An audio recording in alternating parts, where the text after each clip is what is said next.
सिर्फ 48 घंटे और मिडिल ईस्ट की तस्वीर बदल गई। अमेरिका और इजराइल की संयुक्त कार्रवाई के बाद ईरान को हुए नुकसान को लेकर बड़े दावे किए जा रहे हैं। इन हमलों को लेकर कहा जा रहा है कि ये सिर्फ सैन्य कार्रवाई नहीं बल्कि ईरान की रणनीतिक ताकत को सीधा झटका देने की कोशिश थी। अब सवाल ये उठ रहा है कि 48 घंटों में आखिर कितना नुकसान हुआ और क्या ये टकराव बड़े युद्ध की दिशा में बढ़ रहा है। अमेरिकी राष्ट्रपति डोनाल्ड ट्रंप ने एक इंटरव्यू में दावा किया कि इन हमलों में ईरान के 48 नेता मारे गए हैं।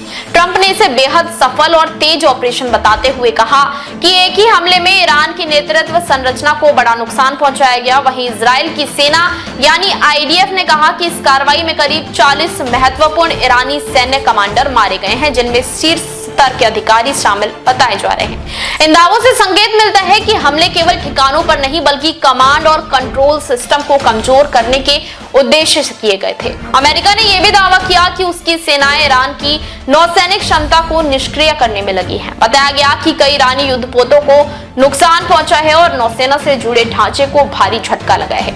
अगर ये दावे सही साबित होते हैं तो इसका असर ईरान की समुद्री रणनीति और क्षेत्रीय सैन्य संतुलन पर पड़ सकता है, क्योंकि फारस की खाड़ी और आसपास का इलाका वैश्विक तेल आपूर्ति के लिहाज से बेहद संवेदनशील माना जाता है। लेकिन इस संघर्ष की तस्वीर एक तरफा नहीं है। ईरान ने भी जवाबी कार्रवाई करते हुए सैकड़ों मिसाइल और ड्रोन हमले किए हैं। अमेरिकी सेना ने पुष्टि की है कि इस टकराव में उसके 3 सैनिक मारे गए हैं और कई अन्य घायल हुए हैं।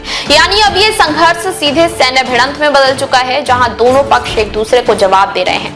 तनाव का दायरा भी तेजी से बढ़ता दिख रहा है। रिपोर्ट्स के मुताबिक ईरानी हमलों का असर UAE, कतर, सऊदी अरब, कुवैत, बहरीन और जॉर्डन जैसे देशों तक महसूस किया गया है। इससे साफ है कि ये टकराव अब सिर्फ 2 देशों के बीच सीमित नहीं रहा बल्कि पूरे मिडिल ईस्ट की स्थिरता को प्रभावित कर सकता है। ईरानी रिवॉल्यूशनरी गार्ड्स ने दावा किया उन्होंने अमेरिकी aircraft carrier USS Abraham Lincoln को निशाना बनाते हुए बैलिस्टिक मिसाइलें दागी। हालांकि अमेरिकी सेंट्रल कमांड ने कहा कि मिसाइलें लक्ष्य तक नहीं पहुंच सकी और कैरियर अब भी सामान्य रूप से ऑपरेशन कर रहा है। इस तरह दोनों पक्ष लगातार एक दूसरे के दावों का जवाब दे रहे हैं, जिससे स्थिति और अधिक जटिल होती जा रही है। वहीं विशेषज्ञों का माने तो अगर ये टकराव लंबा चला तो इसका असर सिर्फ सैन्य स्तर तक सीमित नहीं रहेगा बल्कि वैश्विक अर्थव्यवस्था, तेल बाजार, समुद्री व्यापार मार्ग और अंतर्राष्ट्रीय कूटनीति पर भी पड़ेगा।